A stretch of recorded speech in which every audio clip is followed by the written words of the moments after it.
Assalamualaikum warahmatullahi wabarakatuh. Kembali lagi bersama dengan saya Andika Hendra Mustaqim.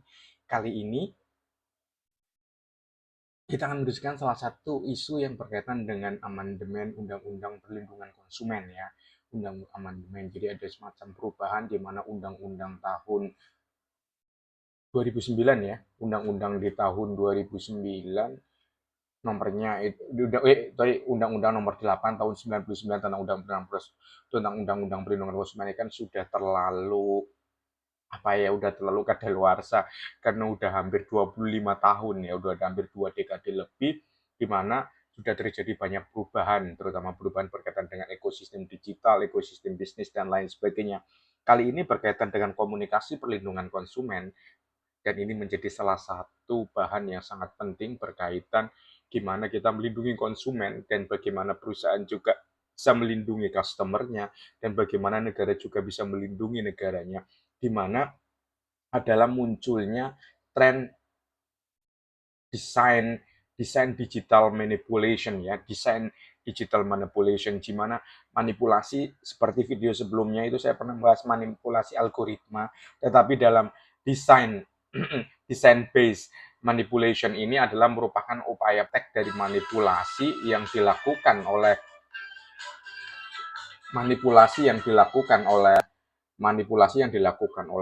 perusahaan ataupun e-commerce ataupun oleh banyak pihak untuk tujuannya untuk meningkatkan penjual dengan melakukan upaya yang dilakukan dengan desain interface ya, interface desain atau desain antarmuka. Itu biasanya itu biasanya tampilan-tampilan di web dan lain sebagainya, dan itu menunjukkan adanya tren dark pattern. Jadi pola-pola yang bersifat kegelapan, pola-pola yang bersifat manipulatif, pola-pola yang bersifat destruktif, di mana pola-pola itu akhirnya menjebak konsumen untuk membeli suatu produk. Pola-polanya itu seperti apa? Pola-polanya nanti kita akan mendiskusikannya, di mana ini menjadi suatu hal yang penting karena diperlukan adanya digital fairness, diperlukan adanya keadilan digital. Keadilan bukan hanya berkaitan dengan keadilan sosial, keadilan hukum, tetapi keadilan digital di mana konsumen itu juga mendapatkan keadilan terhadap praktek-praktek manipulatif yang dilakukan oleh banyak pihak berkaitan dengan interface desain tersebut. Padahal seharusnya sebuah perusahaan atau sebuah badan hukum ataupun pemerintah itu melindungi masyarakatnya dengan dari dark pattern tersebut. Dari beberapa penelitian yang pernah saya baca, penelitian yang pernah saya lakukan, bahwa ada beragam bentuk dari dark pattern tersebut. Dark pattern yang tersebut yang umumnya dilakukan oleh perusahaan. Yang pertama itu bersifat yang disebut dengan misleading price. Jadi misleading price itu harganya itu menjebak, harganya itu menyesatkan. Misalnya ya, ketika teman-teman membeli suatu produk, itu seolah-olah harganya itu 100.000 suatu produk tersebut.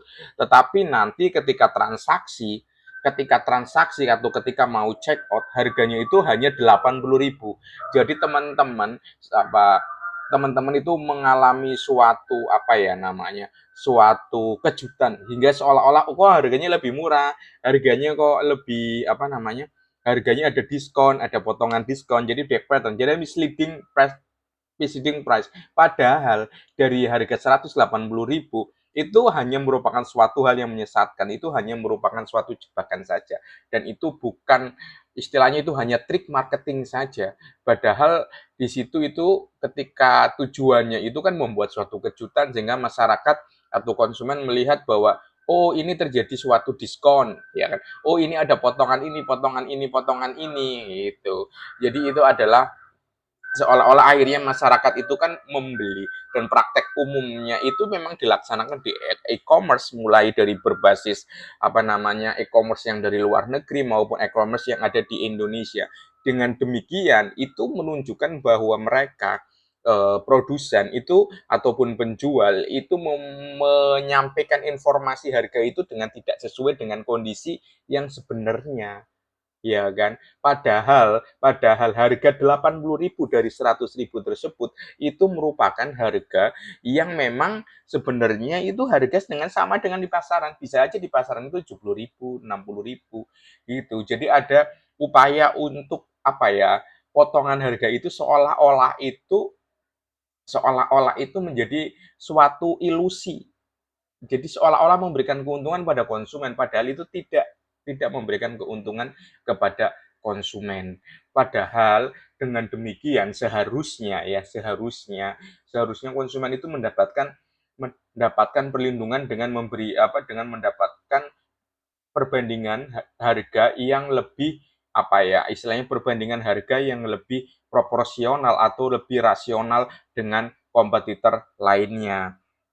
Konsep dark pattern itu kalau kalau kita tinjau dalam teori marketing itu berkaitan dengan teori yang pernah diungkapkan oleh Harry Bricknell ya. Harry Bricknell. Jadi Harry Bricknell itu pernah mengungkapkan dalam salah satu teorinya mengungkapkan bahwa misleading price itu merupakan perspektif dari dark pattern untuk dilakukan untuk memanfaatkan psikologis konsumen. Jadi kalau dalam perspektif perdagangan, dalam perspektif bisnis itu mungkin diperpisalkan karena itu untuk memanfaatkan bias dari psikologis konsumen itu yang diungkapkan Bricknell. Karena itu praktek ini kalau sebenarnya itu sangat merugikan konsumen karena itu ada label diskon, ada label promosi gitu. Dan itu bertentangan dengan prinsip-prinsip kejujuran di dalam perlindungan konsumen. Karena dalam melakukan perlindungan konsumen itu seseorang itu harus adanya harus selalu harus selalu berkaitan dengan kejujuran, harus selalu ada fairness. Karena itu, fairness di dalam digital ini menjadi suatu hal yang pasti dan suatu hal yang sangat dibutuhkan oleh masyarakat. Kemudian selanjutnya, ketika kita selain dampak ya ataupun kita menemukan adanya fake urgency, adanya misleading price, kita juga melihat adanya fake urgency. Jadi adanya tekanan yang bertubi-tubi dari produsen ataupun tekanan yang bertubi-tubi dari penjual dengan tujuan sebagai upaya untuk melakukan manipulasi bahwa dalam transaksi digital ataupun terutama di e-commerce di mana penjual itu biasanya ada misalnya waktu timer ya, ada waktu timer 1 jam, ada timer waktu 30 menit, ada timer waktu 24 jam untuk bisa membeli suatu produk misalnya tanpa ongkir, membeli suatu produk dengan diskon tertentu. Jadi ada penawaran-penawaran yang bersifat adanya batas waktu ya. Dengan demikian itu akan membuat psikologis konsumen itu berlomba-lomba ataupun psikologis orang itu ya udah tergesa-gesa untuk membeli, akhirnya mereka pakai pay later atau mereka memaksa memakai kredit online dan lain sebagainya. Teknik ini itu memang teknik yang sangat lazim digunakan oleh di berbagai aplikasi, yaitu terutama berkaitan dengan hitung mundur ya atau countdown. Jadi promo berakhir dalam 1 jam lagi, promo berakhir dalam 5 jam lagi, promo berakhir dalam 24 jam lagi, promo berakhir 30 menit lagi. Seolah itu ada notifikasi bahwa pada konsumen bahwa stok ini akan habis, bahwa barang ini akan habis, waktu terbatas, diskon akan terbatas. Tujuannya itu kan seolah-olah itu menimbulkan fairness di dalam konsumen. Jadi ada rasa ketakutan akan kehilangan kesempatan untuk bisa membeli produk tersebut. Jadi ada istilahnya orang itu biasanya dipaksa untuk FOMO ya, fear of missing out. Jadi bagaimana dia itu seolah-olah tidak mau ketinggalan dengan kepemilikan suatu produk. Hingga dia itu misalnya dari antri untuk membeli handphone dari jam subuh jadi jam 2 gitu kan, padahal tokonya buka jam 10. Jadi diambil istilahnya keputusan-keputusan itu diambil untuk secara tepat dengan tidak mempertimbangkan rasional. Dalam dalam dalam pendekatan yang bersifat dark pattern tersebut itu menunjukkan bahwa urgensi itu bersifat manipulatif. Jadi urgensi itu bersifat manipulatif yang diungkapkan oleh Harry Bricknell itu juga menunjukkan bahwa seseorang itu mengeksploitasi psikologi dari konsumen untuk memberi tekanan secara waktu yang berkaitan dengan semu. Dan umumnya praktek-praktek yang bersifat dengan apa yang disebut dengan eksploitasi waktu tersebut umumnya itu sangat merugikan konsumen karena apa? Itu mengaburkan informasi. Jadi orang itu tidak akan melihat spesifikasi HP-nya. Orang akan tidak melihat apa itu nutrisinya itu baik apa tidak sehingga berpotensi konsumen itu mengambil keputusan itu dengan cepat gitu. Keputusan itu dengan cepat dan itu biasanya lazim di TikTok, di aplikasi Orange dan di lain sebagainya dan itu menjadi suatu hal yang apa ya seharusnya itu bisa dihindari dan itu perlu diatur di dalam Undang-Undang Perlindungan Konsumen. Kemudian hal yang ketiga itu berkaitan dengan deep pricing atau harga yang dalam kasarannya itu bisa menetes sedikit demi sedikit. Apa yang disebut dengan deep pricing atau menetes demi sedikit itu adalah di mana strategi yang kalau secara teori itu dikatakan bahwa itu merupakan strategi yang dilakukan oleh penjual atau dilakukan oleh produsen untuk menampilkan harga awal yang terlihat lebih murah untuk menarik perhatian konsumen, tetapi nanti di ujung akhirnya ketika check out itu akan muncul adanya biaya tambahan, ada biaya administrasi, kemudian ada ongkos kirim, ya kan, ada biaya layanan, ada biaya penanganan dan lain sebagainya. Ujung-ujungnya misalnya ketika di harga awal tertulis harganya 80.000, ujung-ujungnya di harganya berapa PC di check out itu bisa mencapai 120.000. Itu namanya drip pricing. Jadi harga yang menetes dari waktu ke waktu hingga akhirnya bisa menunjukkan suatu kenaikan. Padahal orang itu sudah memiliki keinginan harganya 80.000 dan itu bisa saja terjadi harga awal 80.000 ketika check outnya besok bisa muncul dari 180.000, bisa muncul dari 120.000 seolah-olah ada menunjukkan biaya itu meningkat dan itu merupakan suatu hal yang perlu sebenarnya perlu diatur dan di dalam Undang-Undang Perlindungan Konsumen karena itu kan menunjukkan tidak adanya keadilan digital fairness ya itu tidak ada yang didapatkan oleh konsumen dan itu menunjukkan suatu hal yang apa ya menunjukkan suatu hal yang bersifat penuh dengan jebakan penuh dengan intrik selanjutnya itu ada namanya forced choice di mana ada pre-elected option di mana ada upaya yang dilakukan oleh para produsen, apa yang dilakukan oleh para penjual, di mana itu mengaktifkan centang opsi tambahan sejak awal, di mana adanya misalnya asuransi pengiriman ataupun donasi, kemudian padahal di situ tidak ada persetujuan dari konsumen.